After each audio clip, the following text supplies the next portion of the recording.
Field, 6 furlongs, 3/4 of a mile, 1200 metres. Keep an eye on Shaquille out at the gates, jumping out of stall number 9. So the extreme right as you look, and we are all set.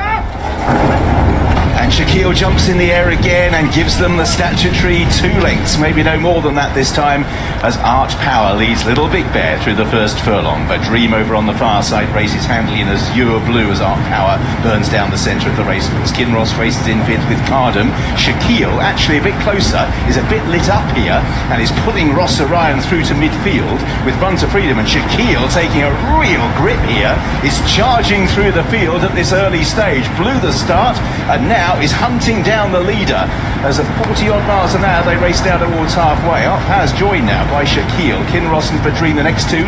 Little Big Bear just nudged along slight that injection of pace with azure blue. Cardam still sitting chilly out the back of the field. So Shaquille going to try and do it upside down this afternoon. Leads inside the final 2 from Art Power. Dream Little Big Bear made a check there. Azure blue comes next with Kinross. Run to Freedom. Shaquille trying to hang tough down the outside. Kinross, then Art Power. Run to Freedom at a big price. Cardam trying to join in. Edging over to the far side. Did Shaquille. Run to Freedom. He's closing on the run to the line. Shaquille, however, he can do it any way you like.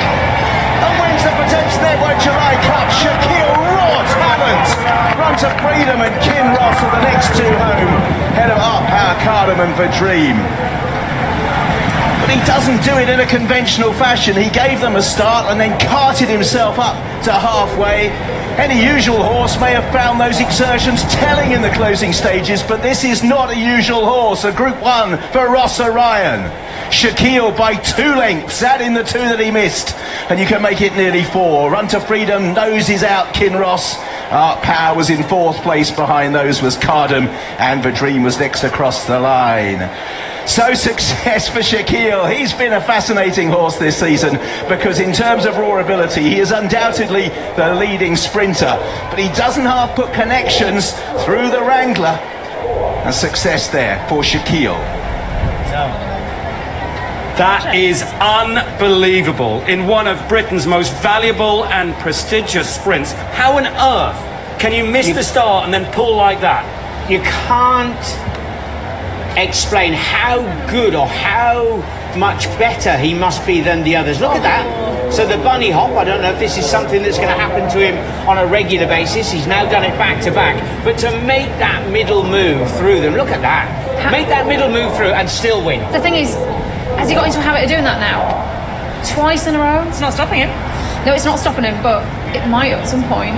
It's not ideal. No, it's not ideal. not. I wonder if Rossa was half anticipating it because you don't want to get your head hit on the top of the stalls. I'm not there, sure so if he was a passenger here. Okay, I really yeah. did think momentarily, like he was trying to get in on behind heels and he couldn't, and then he's gone, I'm gone. He couldn't I'm gonna have to settle go. it I don't think they were Kinross. going quick enough for him to kind of slot in. They weren't going overly quick, and then he's just kind of said, right, Because it we'll doesn't, have to go. jockey body language, it doesn't look like he's massively sitting against him and trying to really pull him back. Is he just I thinking, think right, you're this better is off a not sprint, fighting I've it. got Yeah, to just go with it. absolutely. I mean, you've seen him Francesca in the flesh. He's big, he's impressive, he's strong, and I think you're better off just kind of letting him do his own thing. What happened here? Because Little Big Bear was next to Azure Blue. Did it tighten up for him? Yeah, I think Paul maybe has come over a bit to his left and probably just squeezed Ryan, he was beaten out. at the time, wasn't he? Yeah. He was going backwards and Ryan has just taken a hold of him and quite rightly just let him coast home on Any his normal own. horse Yes, he's got to up quit. the hill, He's got to quit. He's got to quit. He can't make that ground. You do it in a handicap, never mind a Group 1, and still manage to keep on going. He's a thug with an attitude and a whole massive amount of ability. He is brilliant. He really is. He's been an absolute revelation from the Commonwealth Cup now to the Group 1 July Cup. For the owners, Messrs Hughes, whose colours he runs in, Rawlings and O'Shaughnessy. For Julie Camacho and Steve Brown, this is quite some day. And for Rossa Ryan, a first Group 1. You have to feel for Sheen Murphy and others missing out, but this is a huge result for Rossa. It really is, and poor Julie Camacho, she was nervous before the race. I dread to think what she was thinking through the race as the horse went up in the stalls, as he pretty much took control over proceedings with Rossa Ryan, and then I think she must have just been thinking, please just hold on, which he was able to do. Kept finding all the way up that hill. And look at that. Look at that. Congratulations, Rossa. As Shaquille does what Muharrar did in 2015 and does the Commonwealth Cup double. Julie Camacho, huge congratulations to you and your team. It's 20 years or so ago. She nearly gave up when she took over from Dad. It didn't go her way. What a great decision that was to carry on. Let's hear from the man who has a Group 1 for the first time, Sally-Ann. Well, I just asked would they walk him in slowly, and Paige, who looks after him and rides him, has said he doesn't really do slow. And Rossa, what have you just said to me? You said you don't know how his legs are still going after that performance. That was thrill of my life. I mean, the jump, the way he jumped, I know he did the exact same in Ascot, but in Ascot, Oisin was covered up, he had to relax, whereas today I was out in daylight. But it felt like we weren't even going that fast when I was on him. And I just kept holding on to him, and 3 out, I could feel him blow out on me and just fill his lungs. And Steve said to me, his last 2 furlongs are his best 2, and when he hit the hill, he kept going. And you know, I had to give a big up to James Doyle and Oisin Murphy. I spoke to both of them this morning, and they filled me with confidence, especially James. And yeah, it's just incredible to fill in. And to Mr. Hughes and all the owners, they, you know, he's an absolute pleasure to work with, and to have the faith in me not breaking a Group 1 duck yet was just unbelievable. Well done, Rossa, that's brilliant, and well done to Paige as well, who's done such a good job looking after this horse. The thrill of his lifetime.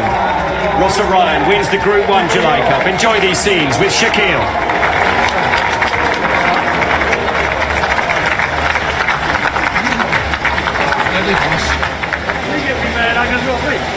He's just box office, this horse.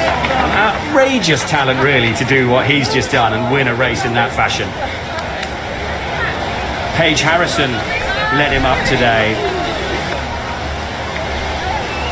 And this is just lovely to see, isn't it? What it means to Rossa. Wow. And for Julie Camacho and Steve Brown, I saw you having a word with them, Jason. Are they overawed? Oh, of course. And you know, he's not doing everything you expect a racehorse to do. He's not behaving in the right manner. He's not racing the correct way round. He shouldn't be winning. He shouldn't be winning the way he's winning the last 2 races. I know, and Julie just said to her, she said, why does he have to do everything wrong? Why can't he just do it right? And the other thing he does do right is the finish. Yeah. To put a burst of speed in the middle of a race like that, if I'm a punter, I'd whip my ticket up. Yes. I think my chance is completely gone. You have got to be ridiculously talented to pull that off. I said to the trainer, what did Rossa say? Can you not hold on to him? She just said, I haven't spoke to him yet. She said. Let's have the debrief will tell us all. Was he a passenger or was he in control? And how, I know we made the point, how has he gone off 5-2 joint favourite? Run to Freedom, we must mention him second at 28-1. Kinross was third at 4-1. Run to Freedom, well done to Henry Candy. Godfrey Wilson, the owner, run a huge race in second place. But this is all about the winner, who now should be given the credit he deserves. Should never have gone off joint favourites, having done what he did at Ascot's and Little Big Bear, and now he's gone and done this. 100%. He's confirmed that promise, hasn't he, in a big way. And he is a bit of a freak, because he's slightly come from nowhere. He was bred by his part owner, Martin Hughes, and the dam was unraced. She produced 2 before this one that weren't really anything to write home about. Sent the mare to Charm Spirit, who wasn't particularly in fashion. And then this beast has appeared. He, honestly though, I know what we've seen today, you think, oh wow, that was quite, you know, badly behaved, but that's actually nothing compared to what he was like last season. Last season he used to get really sweaty, do you remember? And he just kind of was a bit of a hothead. Now he's a little bit more relaxed though, and okay, he misses the break, but he's actually quite a lot better than compared to what he was last year. And these owners must be pinching themselves. Martin Hughes in the middle. Was in the middle, he's at the front now with Messrs Rawlings and O'Shaughnessy. I mean, they must be pinching themselves. And the 3-year-olds, you can doubt them, particularly when they come from the Commonwealth Cup. When you think Quiet Reflection came here, Caravaggio, Ektidar, Advertise, Golden Hall, all beaten. But Shaquille has just proved, like Muhara, that it is possible. We must mention Run to Freedom, Jason. Yeah, that was huge, and when they were looking like they were starting to come back, surely he couldn't keep going. Run to Freedom stays on to snatch second spot. And understandably, all the photographers want a picture of this remarkable horse. The owners, breeders and trainer, who's alongside me now, Julie. That was just, again, the most breathtaking win from him. What were your thoughts during that race? Why can't I do things right? You know, yeah.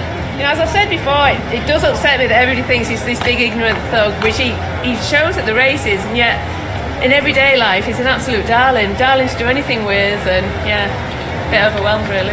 When Rossa made that mid-race move, what were your thoughts then? It's a long way home. Yeah, those were my thoughts. It's a long way. But it proved to be a really smart mid-race move in the end. It did, because there's no point pulling him about, is there?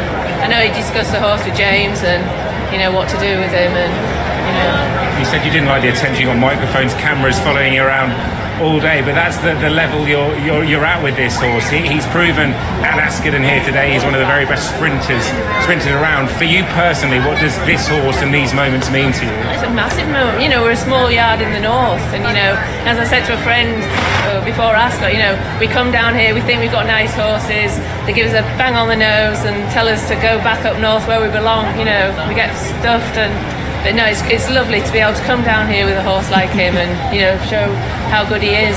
Please don't quote me as gospel on this, but I think that win might mean that you're the first female trainer to break through £1 million in prize money in a year in the UK. Again, for you personally, what does that mean to you?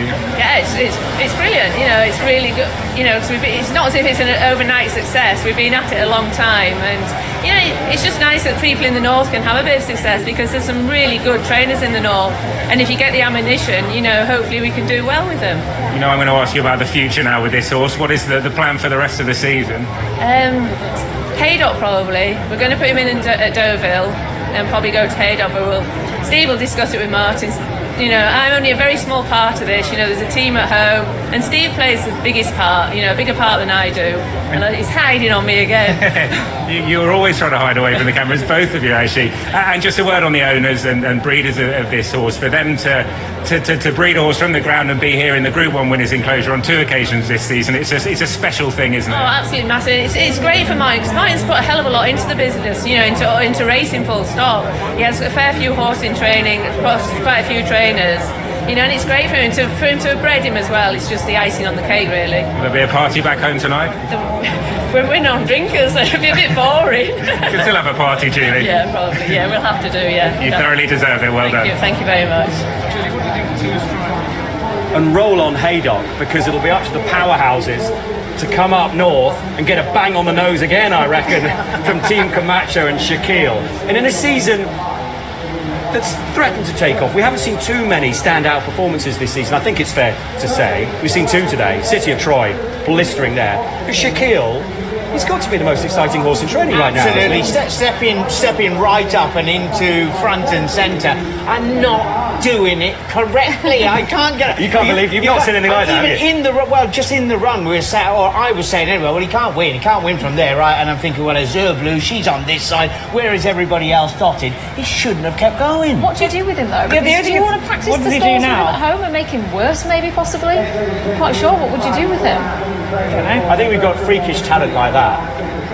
Just have to let him get on with it. You let them roll. You just let them roll. He is just freakishly brilliant. I cannot believe that mid-race move. Here's the presentation of the July Cup, and I want to say a real big thank you to Potemps Network for stepping in to sponsor the Group 1. Tim and June Watts, it's actually June Watts who's here to present the prizes, but Tim, a huge supporter of the sport, the race at Cheltenham and so on. He's president of Potemps Network, and we need their support, and the families are all up there. Martin Hughes, how he must be loving this. Breeder as well, of course, with Peter Rawlings and Michael O'Shaughnessy owning a July Cup winner.